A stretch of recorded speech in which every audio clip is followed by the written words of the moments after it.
आज का हमारा टॉपिक है कक्षा 7वीं के विषय विज्ञान का अध्याय 4 ऊष्मा।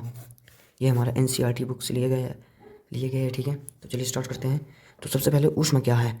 ऊष्मा ऊर्जा का एक स्रोत है, ठीक है, जो ताप के कारण उत्पन्न होता है। ठीक है, तो किसी पदार्थ के गर्म या ठंडा होना के कारण में उसमें जो ऊर्जा स्थानांतरण होती है उसे ऊष्मीय ऊर्जा कहते हैं। ठीक है, तुम्हारा अगला है तापमापन। ताप को कैसे मापा जाता है, इसके लिए कई पैमाने प्रयुक्त किए गए हैं, जैसे सेल्सियस, फ़ारेनहाइट, केल्विन, थर्मामीटर आदि। तो सेल्सियस को मापने के लिए हिमांक मतलब डिग्री, 0 डिग्री से भाप बिंदु 100 डिग्री तक दी गई। इसका मतलब ये है कि सबसे पहले जो पदार्थ था उसमें ऊर्जा 0 डिग्री थी, तो उसके बाद उसका जो भाप बनना था, मतलब उसे हम जल को ले लेते उदाहरण के लिए कि सबसे पहले जो ठंडा जल था कि उसका हिमांक जो था वो 0 डिग्री था। जब उसे भाप बन गया तो उससे 100 डिग्री सेल्सियस मतलब हिमांक उत्पन्न हुआ। ठीक है, तुम्हारा अगला है थर्मामीटर। क्या है थर्मामीटर? एक तापमापी यंत्र है जो मनुष्य को तापमान को मापने के लिए काम आता है।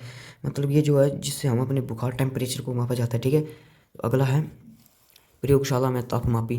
तो मनुष्य के शरीर के अतिरिक्त अन्य वस्तु के ताप को मापने के उपयोग में प्रयोग करते हैं। ठीक है, जो मनुष्य के शरीर से अतिरिक्त जो है थर्मामीटर उसके अलग जो है उन्हें के ताप को मापने के लिए प्रयोग करते हैं। ठीक है, तो डॉक्टरी थर्मामीटर तापमापी को शरीर के तापमान से उपयोग में लाते हैं। ठीक है, तो जो डॉक्टरी थर्मामीटर है उसके शरीर के ताप को मापने के लिए उपयोग करते हैं। ठीक है, तो इसका जो रिसेसर है -10 डिग्री सेल्सियस से 110 डिग्री सेल्सियस तक होता है। ठीक है, तो अगला है हमारा ऊष्मा का स्थानांतरण। तो ऊष्मा का स्थान अलग अलग तापमापी वाली वस्तुओं के मध्य ऊष्मा का आदान प्रदान ऊष्मा का स्थानांतरण कहता है। मतलब जो अलग अलग जो तापमापी वाली वस्तु हैं उनका जो ऊष्मा का तापमान है वो अलग या ऊपर या नीचे होना ऊष्मा का स्थानांतरण कहलाता है। तो दोस्तों आज के लिए इतना ही। जो इस पाठ का है ऊष्मा का जो ये पाठ है ऊष्मा, ये एक पार्ट 1 है। इसे पार्ट 2 प्रश्न और उत्तर के साथ करेंगे हम।